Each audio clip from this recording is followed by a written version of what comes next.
Mirage indirimbo ya Elvis Presley ngiye kubwiraho. Mirage is a song by Elvis Presley released in 1965 as a part of the soundtrack of his movie Harum Skarum, written by the songwriting team of Bill Giant, Bernie Baum, and Florence Case. The song features desert-theme lyrics where Elvis compares a lover's elusive affection to an oasis or a trick of the imagination.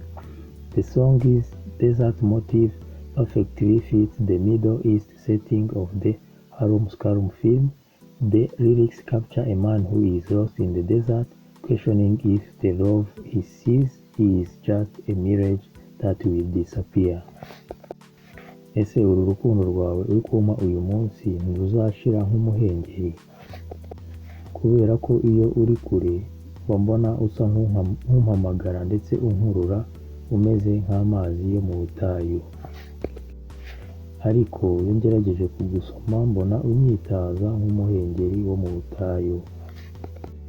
Nk'umugabo uri mu butayu meze nk'uwatakaye, ndetse gutekereza kwanjye ndetse n'imitekerereze yanjye bigenda bikujyana kure kubera ko umeze nk'umuhengeri uza akanya gato ubundi ukaba urarangiye.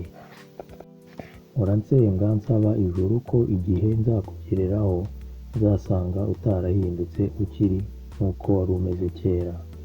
Mirage indirimbo ya Elvis Presley yo mu 1965 ikoreshwa muri filime ye Harum Skarum yo muri 1965. Bakoze kubana nanjye, ibitekerezo cyangwa inyunganizi banyandikira muri comment niba kandi like na subscribe bakoze igira ibihe byiza.